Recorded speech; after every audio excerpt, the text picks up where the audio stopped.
కృష్ణా గోదావరి జలాల్లో రాష్ట్ర వాటా కోసం ఎంతటి పోరాటానికైనా సిద్ధమని నీటిపారుదల శాఖ మంత్రి ఉత్తమ్ కుమార్ రెడ్డి పునరుద్ఘాటించారు.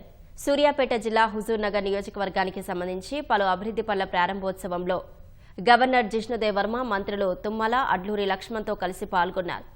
ఆయిల్ పామ్ సాగులో రెండో స్థానంలో ఉన్న తెలంగాణ రానున్న రోజుల్లో తొలి స్థానంలోకి వస్తుందని మంత్రి తుమ్మల విశ్వాసం వ్యక్తం చేశారు. సూర్యాపేట జిల్లా హుజూర్ నగర్ నియోజకవర్గం మట్టపల్లిలో గవర్నర్ జిష్ణుదేవ్ వర్మ పలు అభివృద్ధి పనులకు శంకుస్థాపన చేశారు. మంత్రులు ఉత్తమ్ కుమార్ రెడ్డి, తుమ్మల నాగేశ్వరరావు, అడ్లూరి లక్ష్మణ్తో కలిసి గవర్నర్ శ్రీకారం చుట్టారు. 123 కోట్లతో ప్రభుత్వ వ్యవసాయ కళాశాల, కోదాడలో 50 కోట్లతో జవహర్ నవోదయ విద్యాలయం, మట్టపల్లి ఆలయానికి కొత్త సత్రం భవనం, వంటశాల భవనాలకు శంకుస్థాపన చేశారు. ఇందుకు సంబంధించి మట్టపల్లి ఆలయ ప్రాంగణం, బహిరంగ సభా వేదిక వద్ద శిలాఫలకాలను గవర్నర్ ఆవిష్కరించారు. అనంతరం జరిగిన బహిరంగ సభలో మాట్లాడిన గవర్నర్ జిష్ణుదేవ్ వర్మ, వ్యవసాయ రంగ ప్రగతితోనే దేశం బలోపేతమవుతుందని స్పష్టం చేశారు. వ్యవసాయ రంగ అభివృద్ధికి ప్రభుత్వం తీసుకుంటున్న చర్యలు బాగున్నాయని కితాబిచ్చారు. भारत एक कृषि प्रमुख देश है और हमारे जो किसान हैं, हमारे अन्नदाता है, उनके भलाई में राष्ट्र का भलाई होता है. Today we are seeing IT has come, intelligence has come, something else has come, लेकिन कृषि है, इसमें सबसे ज्यादा सा किसान है. इसलिए सालों पहले जब हमारे प्रधानमंत्री थे लाल बहादुर शास्त्री जी, उन्होंने स्लोगन दिया था जय जवान जय किसान. उसके बाद आए अटल बिहारी वाजपेयी जी, जय जवान जय किसान में उन्होंने जोड़ा जय जवान जय किसान जय विज्ञान.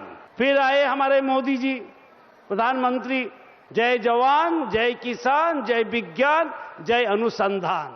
వ్యవసాయంలో తెలంగాణను అగ్రగామిగా మార్చేలా ప్రభుత్వం పనిచేస్తోందని మంత్రి తుమ్మల తెలిపారు. ఉమ్మడి రంగారెడ్డి, నిజామాబాద్లలోనూ మరో 2 వ్యవసాయ కళాశాలలు ఏర్పాటు చేస్తామని తెలిపారు. కృష్ణమ్మ సాక్షిగా కృష్ణా గోదావరి జలాల్లో తెలంగాణ వాటా సాధించుకునేందుకు ఎంతకైనా పోరాడతామని మంత్రి ఉత్తమ్ కుమార్ రెడ్డి స్పష్టం చేశారు. రాష్ట్రంలో 85% జనాభాకు సన్నబియ్యం పంపిణీ చేస్తున్న ఏకైక రాష్ట్రం తెలంగాణ అని పేర్కొన్నారు. కృష్ణమ్మ సాక్షిగా రాష్ట్ర ఇరిగేషన్ మంత్రిగా కృష్ణా నది, గోదావరి నది జలాలు మన హక్కులు కాపాడుకోవడానికి, ఈ పవిత్రమైన నదీ జలాల సాక్షిగా మన హక్కులు కాపాడుకోవడానికి ఏ పోరాటానికైనా సిద్ధం. కృష్ణా గోదావరి నదీ జలాల్లో ఒక్క చుక్క నీళ్లు కూడా మేము వదులుకోమని చెప్పి నేను మనవి చేస్తున్నా.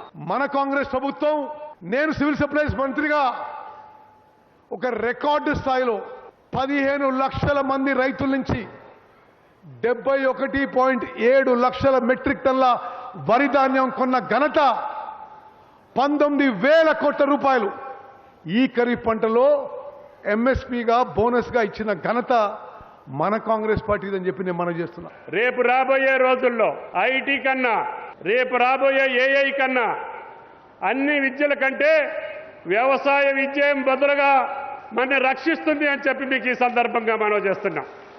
ఈరోజు IT ఉద్యోగస్తులందరూ కూడా గ్రామాలకు వచ్చి వ్యవసాయం చేసే సమయం ఆసన్నమైంది. పసిబిడ్డ లాంటి తెలంగాణ రాష్ట్రం వ్యవసాయ శాఖలో అగ్రగామిగా ముందుకు పోతా ఉంది. ఆయిల్ ఫామ్లో కూడా ఆంధ్రప్రదేశ్ తర్వాత తెలంగాణ రాష్ట్రం ముందుంది.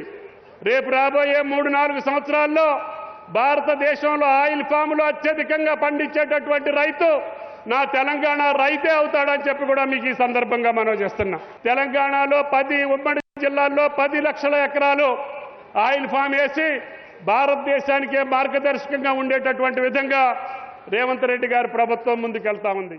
మట్టపల్లి ఆలయాన్ని మరింత అభివృద్ధి చేస్తానని మంత్రి ఉత్తమ్ కుమార్ రెడ్డి తెలిపారు.